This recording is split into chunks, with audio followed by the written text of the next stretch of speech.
Hi, Brian. I'm wondering, I guess, just the simple stuff. What kind of emotions are you feeling, and did you expect it to be moved before this deadline? Hi, Chris. Well, it's interesting when you get woken up from a nap expecting to play, and you're no longer with that club. It's definitely a feeling I haven't had yet as a player in this league, but it's pretty sure most people have gone through it, and it's a lot of different things. It's a little bit of what do I do first? Do I start packing a bag? Do I take a shower? It's different. It really is a different feeling. I'm going to miss my buddies. Something that we've had two pretty good runs in Tampa.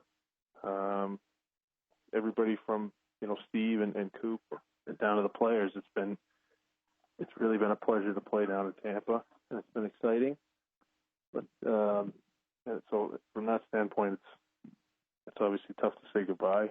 I think I'm a fairly loyal guy, and I believed in our group, but we obviously didn't get it done. We aren't where we want to be this year, and I go to a team that, it's once again I get to play an unbelievable opportunity to play on an original six team with a tremendous amount of history, a team that since the trade deadline last year, when they started playing some of the younger guys, and obviously with Austin Matthews, they have some guys in there that are just phenomenal players that are going to be really good. So it's an opportunity. I moved up in the standings in a matter of a couple hours, and it's exciting for me. Playoffs are obviously by far the most fun hockey I've ever been able to have a chance to play.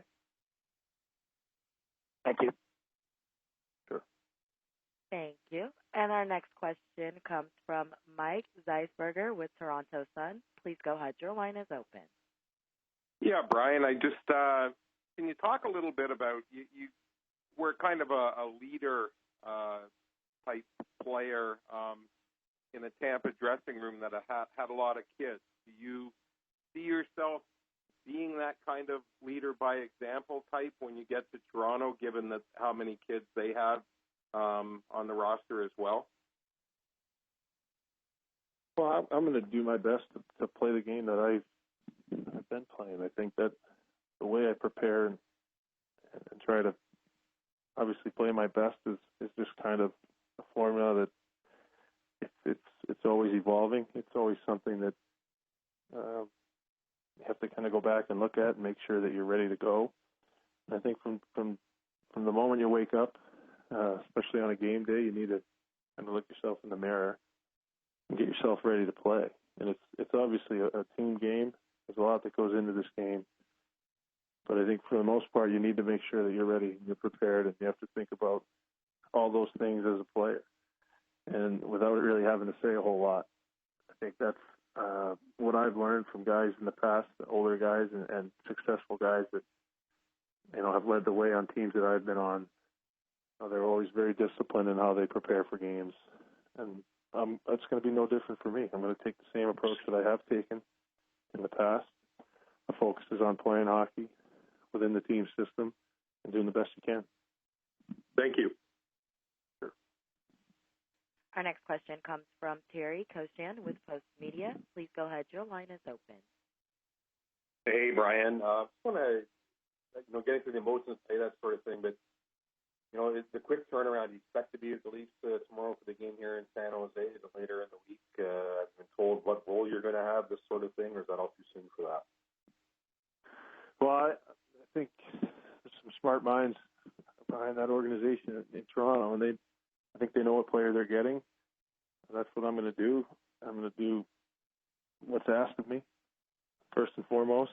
And the game's tomorrow night in San Jose, I believe, right? And that's where hopefully I make my debut. Okay. Thank you. Sure. Hey, Brian, you mentioned it's a pleasure to play in Tampa. I just want to get your thoughts on when you look back at your time in Tampa and the runs you had there. Any shock to your system, I guess, when you saw Ben Bishop traded yesterday and you guys, the core that you guys had there for a couple of years kind of getting broken up now? Yeah, it's difficult to process it all. And, obviously, what Ben has done for this team is no secret. But it's kind of the business side of it, and it's always talked about for good reason. There's a salary cap; it's a hard cap. You have to make decisions based on that. Unfortunately, sometimes it's a little different than the hockey. Bish's name's come up since the draft last year, and that's just kind of, that finally went down when it went down, and then again, you can try to wrap your head around it, or you can try not to worry about it. But when the phone call comes and you're moved, you don't really know what's going to happen. So, or how you're going to react. It's just something that you have to kind of experience, and it happened, just over 2 hours ago for me, and I'm starting to try to get a little bit organized here, but it really is. It's disappointing in the fact that what we had in Tampa, our expectations for this year weren't met, and that's probably the most disappointing part of it. But again, there's business side to it, and you don't really know what's going to happen regardless. And then you just hope that if you do get moved, you go to a good place.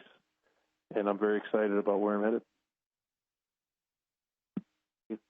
Hi, Brian. Just a quick question about your reaction getting to join a team with three outstanding rookies in Austin Matthews, William Nylander, and Mitch Marner, who've really driven the success of this team this year, and what you feel your experience down the stretch in playoff races and into the postseason can help bring those young guys who are largely playoff untested. Well, that's, like you said, it's going to be very exciting to watch. What those guys can do. They're spoken very highly of within the organization, obviously, so that's impressive. And the whole team, the team as a unit, it's a good group of guys, from what I've heard, and the character there, and that's a big aspect in terms of when things get tough in the playoffs, sticking together and fighting through some uncomfortable times. But again, when I came down to Tampa, I was excited about the opportunity, and there was a younger team, relatively untested, and we went to the Cup final that year. So the potential and the opportunity is there, and I think the skill level is for sure there. It's said it before, but post trade deadline last year when they started playing some of those younger guys, it was they were a tough team to play against then, and then obviously this year as well. They're just going to keep getting better and better with the coaching staff they have there, and I think it's just a great opportunity.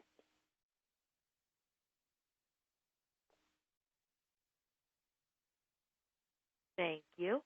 And we'll go ahead and take our next question from Eric Erlinson with LightningInsider.com. Please go ahead. Your line is open. Thank you. Hey, Brian, just real quick, in your time here in Tampa, what's the best thing you kind of take away from, moving from New York down to what is considered a smaller market and seeing just the way this place down here sort of reacted to this team over the last few years? Well, hey, Eric, good to talk to you, buddy, but I'll go on and say that it was a real pleasure just to be a part of that whole run, especially the first year. Getting through that first round, it was a bear, and just kind of the support we had, the energy in the building. I wasn't quite expecting that much of it, and around town, going to the grocery store, it was all positive. Obviously, I wasn't quite expecting to be as recognized, and I think we all were. It was the support we had down here was, and we still have it. They've really grown accustomed to hockey. They have a passion for hockey in Tampa. That's growing. It is a smaller market right now, but I think it's growing, and it was fun to be a part of that run, especially to get that excitement in. Some really good memories from some playoff runs, and I know they have the Cup in 2004, which, those guys really deserve a ton of that credit, but we want to keep it growing we wanted to keep it growing and continue to build that and make it a real hockey town down here. And I think, they've done a good job of that with the ownership, with Mr. Vinnick, and what he's put into this team. It's been it was a lot of fun to be a part of that. Thanks, Brian. Good luck. Thanks, buddy. Hey, Brian, thanks for the time. I know you have a lot to process and a lot of things that you and your family are excited for this spring, but, you mentioned how much you guys enjoyed playing here and living down here. Would there be a situation where you would, consider coming back in free agency this summer, considering, how well you guys enjoyed it and obviously the team you had down here? Well, I mean, we're very thankful for Tampa, what Tampa's done for us. We enjoyed it. We're close to her parents when we were down here. And, it's always going to hold a special place in our hearts. That being said, it's not very fair to talk about that right now. I'm on a new team with high aspirations, and I think that, that's really, really exciting. I'm really looking forward to Toronto. Playing there as a visitor is always tremendously exciting. That buzz that goes around the game, just the game itself, the knowledge that, they all have up there of the game and what's going on around the league, the passion for it is something I'm excited to experience. So I'm not really going to begin to even think about down the road. I try not to think about, I was at church yesterday. I tried not to think about, Wednesday and the trade deadline. Obviously things happen a little quicker than that. So right now, it's going to be a waste of time and energy to think beyond trying to get my stuff packed up and head out to San Jose, to be honest with you. Best luck to you, Brian. Thanks so much for your time. Okay, thanks, Joe. Hey, Brian, I was just wondering, going back to when you left New York, there was some talk that maybe Toronto was interested in you at that point. Had you known about that? Were you interested in coming to the Leafs at that point? Were they a team that you looked at? Yeah, there were a number of teams, which is, I guess, always a good thing, and the decision is never really easy. You want to make the right one, and no one really has a crystal ball. I'm fortunate that my time in Tampa was good, and now we're kind of on to the next phase. But when you get to free agency, hopefully you have some suitors and teams that want you. There were options. We weighed them all as a tag team. Me and my wife, we thought about it. We were actually on our honeymoon at the time, and we made our decision, and we're very thankful for the opportunities that we've had. And that said, that was in the past. That was, a lot of things change over time, and especially as a player, you try to change. You want to stay relevant. So there's a lot of motivation for me, to prove Lou and Brendan and the management in Toronto, prove them right that they made the right decision and help the team win, because that's ultimately, the beginning and the end there. You want to win.